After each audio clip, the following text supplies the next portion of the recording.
Depuis notre naissance jusqu'à notre départ sur la terre, nous ne faisons que vendre. Nous vendons tous les jours, nous vendons à toutes les occasions, nous vendons partout. Se marier, c'est se vendre. C'est vendre l'idée à sa conjointe que parmi tous les prétendants disponibles, vous êtes le seul à pouvoir faire sa promotion. Trouver du boulot, c'est vendre l'idée à votre employeur selon laquelle vous êtes parmi tous les candidats le seul à pouvoir faire son affaire, à pouvoir le satisfaire. Gagner une élection, c'est vendre l'idée selon laquelle, vendre au peuple, l'idée selon laquelle parmi tous les candidats disponibles, vous êtes les seuls à pouvoir le conduire pendant les 5 ans restants. Évidemment, quand ils vous font confiance, ils s'engagent avec tous les risques sur 5 ans. Une femme qui accepte, elle s'engage avec vous avec tous les risques, toute une vie. D'accord? Et donc, présenter un projet, décrocher un financement quelque part, c'est vendre son projet. Et attirer des clients, c'est vendre son service. Donc, dans tout ce qu'on fait, nous vendons nos projets. Nous vendons et nous vendons tout le temps. Donc, ne me dites pas, moi, j'aime pas le marketing, moi, j'aime pas la vente. Non. Le problème, c'est que vous ne savez pas que vous êtes dans un processus permanent de vente. Et maintenant, est-ce que la vente. Maintenant, avant d'en arriver à la vente, je voulais vous expliquer un certain nombre de choses. Vendre, c'est convaincre le client. Vendre, c'est convaincre le client que ce que vous lui apportez est tellement dans son intérêt qu'il n'a pas le choix que de vous donner ce que vous avez, ce dont vous avez besoin et pour prendre ce que vous lui avez apporté. Je n'ai pas dit vendre, c'est imposer. Vendre, ce n'est pas bavarder. Vendre, ce n'est pas placer 10 mots pendant que le client en a placé un. Vendre, c'est convaincre. Vendre, c'est amener le client à saliver. Et donc, comprenez une chose, le client achète toujours la perception qu'il a du produit. Le client n'achète pas ce que vous lui proposez. Le client n'achète pas le contenu du produit. Le client achète la conception qu'il a du produit. Et des fois même, le client achète vous. Pas forcément le produit, mais parce que c'est vous qui lui avez amené. Et donc, à partir de là, vous devez comprendre un certain nombre de choses. Alors, comment je schématise la vente? La vente, imaginez par exemple, j'ai besoin de quelque chose que vous avez, en l'occurrence l'argent. Et pour avoir ce que vous avez, il faut que vous soyez content de moi. Et pour être content de moi, il faut que je vous propose quelque chose dont vous avez besoin. Et pour que je sache ce que vous avez besoin, vous devinez naturellement, pour que je vous donne ce dont vous avez besoin, il faut que je sache ce dont vous avez besoin. Et pour savoir ce dont vous avez besoin, j'ai besoin de vous questionner. Je suis obligé de m'approcher de vous, de discuter avec vous pour savoir de quoi vous avez besoin. Et donc, c'est ça s'appelle mettre en place un système d'information. Et donc, la bonne vente, la première étape de la vente, avant même de commencer par vendre un produit, avant de commencer même l'argumentaire, lorsque vous êtes en face d'un client, il faut déjà attaquer la phase du système d'information. La première étape, lorsqu'on veut vendre, c'est de mettre en place le bon système d'information.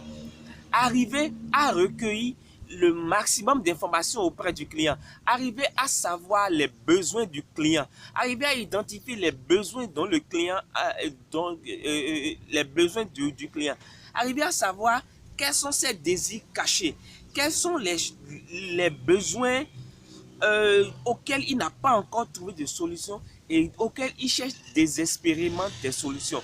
À partir de là, vous identifiez maintenant quel est son besoin. Et une fois que vous avez cerné le besoin, et généralement même le besoin, la phase de l'information, du système d'information peut prendre plusieurs jours. Ça veut dire que lorsque vous voulez vendre quelque chose et qui coûte surtout, qui coûte beaucoup d'argent, le premier rendez-vous que vous prenez avec le client n'est jamais un rendez-vous de vente. C'est un rendez-vous d'information. C'est un rendez-vous où vous lui posez des questions pièges, vous lui posez des questions ouvertes et fermées. Vous guidez la conversation de façon à avoir le maximum d'éléments possibles. Vous pouvez faire 2, 3, 4, 5 rendez-vous juste sur le système d'information, histoire de cerner tout ce dont il a besoin. Et lorsque vous maîtrisez bien le système d'information, vous pouvez même des fois changer de produit que vous voulez lui vendre ou changer de service que vous voulez lui vendre. Donc, une fois qu'il maîtrise maintenant, une fois que vous maîtrisez ce dont il a besoin maintenant, vous pouvez l'attaquer. L'attaquer avec ses propres argumentaires. L'attaquer avec ses propres mots. Concevoir l'argumentaire autour de ses besoins. Par exemple, vous allez chez quelqu'un, vous lui posez des questions et vous arrivez à cerner tout ce dont il a besoin. Vous revenez la prochaine fois, vous lui dites, mais est-ce que tu sais que tu m'avais parlé de telle chose hier ou avant-hier, ou la semaine passée, il va te dire oui. Est-ce que tu te rappelles de la conversation qu'on a eue? Oui. Mais en fait, je suis tombé sur un produit, sur un service, j'ai quelque chose pour toi qui va vraiment t'aider, qui sera fondamentalement ou littéralement excellent pour toi. Ah bon, tiens, mais de quoi il s'agit?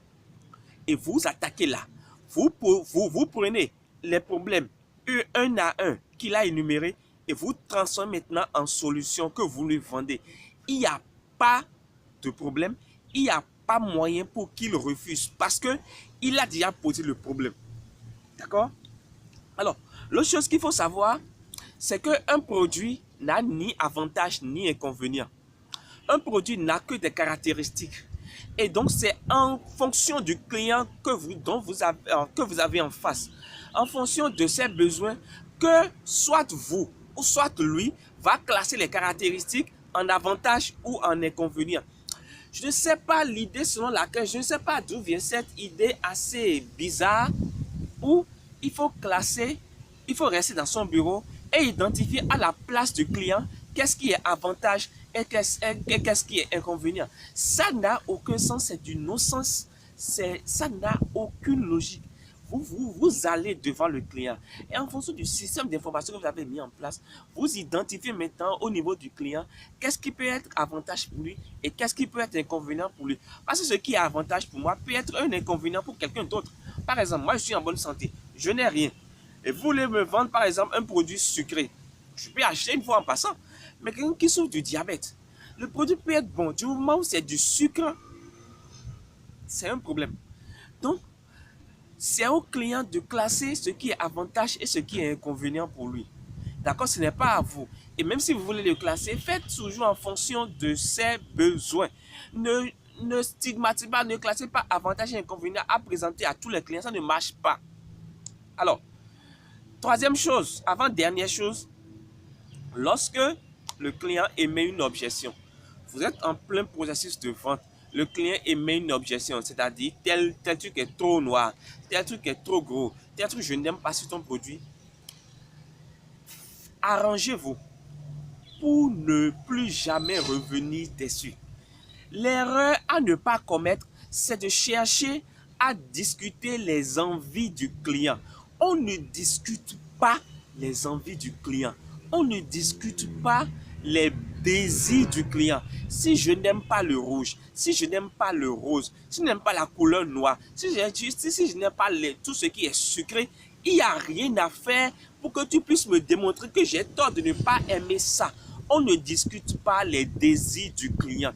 Lorsque le client dit « je n'aime pas telle chose sur ton produit, sur ton service », arrange-toi pour ne plus revenir dessus. N'enclenche pas une discussion avec lui. N'en parle plus, oublie et concentre-toi sur les points positifs du produit pour lui. Ce qui peut constituer un point positif pour lui, attaque-toi à ça, zoom dessus, concentre-toi dessus, assieds-toi là. Désolé. D'accord? Donc, la vente, ce n'est pas mentir. Vendre, ce n'est pas non plus dire toute la vérité. Vendre, c'est dire la vérité qui concerne le client. Par exemple, ce n'est pas... par exemple, vous voulez vendre quelque chose à un client, un portable. Et le portable n'a pas de caméra frontale. Il ne s'agit pas de lui dire le portable a une caméra frontale. Il s'agit de lui énumérer tout ce qui peut constituer un avantage pour lui et de volontairement taire l'aspect caméra frontale. Ça veut dire que vous ne lui avez pas menti. Donc, s'il ne le trouve pas après, il ne veut pas dire que vous lui avez menti parce que vous ne lui avez rien dit dessus. D'accord? Dernière chose, le prix.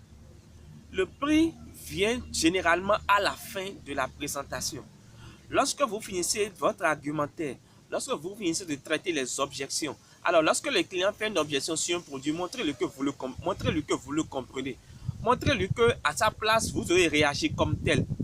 Montrez-lui que, ok, il a raison. D'accord? Et maintenant, vous en arrêtez là et vous attaquez d'autres aspects du produit qui vont forcément l'intéresser.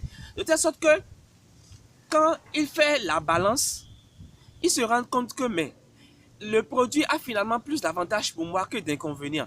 Parce que dans la tête du client, c'est comme ça. Il y a une balance où c'est tout en perpétuel système de pesage entre qu'est-ce qui est avantage et qu'est-ce qui est inconvénient pour moi. C'est quand il va voir qu'il y a plus d'avantages que d'inconvénients qu'il va acheter votre produit. Mais s'il voit qu'il y a plus d'inconvénients que d'avantages, il ne va pas acheter votre produit ou votre service. Dernière chose, le prix. Le prix vient toujours à la fin de la présentation. C'est quand vous avez fini l'argumentaire, quand le client est d'accord maintenant, quand il est convaincu des avantages et des inconvénients, quand il est convaincu que le produit est utile pour lui maintenant, que vous abordez le produit, que vous parlez de produit, que vous parlez du prix, et vous parlez du prix pas en disant moins cher ou moins, non, vous annoncez le prix. D'accord? Donc, il fait automatiquement, ok, est-ce que le prix là est équivalent à tout ce que je vais gagner? Oui, j'achète. D'accord? Maintenant, dernière chose, lorsque vous parlez du prix et le client dit c'est cher, ça arrive souvent que le client dise c'est cher. Quand le client dit c'est cher, ça ne veut rien dire. Le dit c'est cher, ce n'est pas français. Dit c'est cher, ça veut dire plusieurs choses, mais à l'occasion, 3 choses. Dit c'est cher, ça veut d'abord dire j'ai besoin d'un échéancier. Donc, quand le client dit c'est cher, demandez-lui qu'est-ce qu'il met dans c'est cher. Quand il dit c'est cher, ça veut d'abord dire soit j'ai besoin d'un échéancier.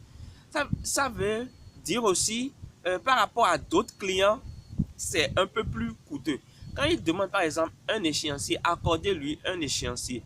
Quand il dit par exemple, il dit pas par rapport à un autre concurrent, c'est un peu plus coûteux. Montrez-lui ce que vous avez et que le concurrent n'a pas. Donc ça sous-entend que vous maîtrisez déjà le produit de la concurrence. Et dernière chose, dit ça c'est cher, ça peut aussi vouloir dire je n'ai pas de l'argent. Quand il n'a pas d'argent, détournez-vous, continuez votre chemin. Il n'y a rien à faire pour lui, pour le convaincre à acheter le produit. Donc, c'est quelques notions, idées que je voulais partager avec vous. Dans la prochaine vidéo, je verrai quelle thématique aborder avec vous. Je vais vous parler de comment développer des business en ligne. D'accord? Les 5 business qui font du cash en ligne. D'accord? Donc, d'ici là, si vous n'êtes pas encore abonné à ma chaîne YouTube, abonnez-vous dès maintenant. Partagez cette vidéo au maximum. Partagez ma chaîne YouTube au maximum. D'accord? Et pour que d'ici fin décembre, nous puissions atteindre 1000 abonnés. Nous sommes à 250 et quelques abonnés aujourd'hui.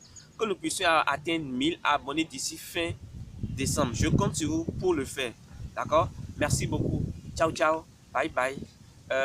Vraiment, aidez-moi à pouvoir atteindre les 1000 abonnés. Merci beaucoup. À la vidéo prochaine. Bisous.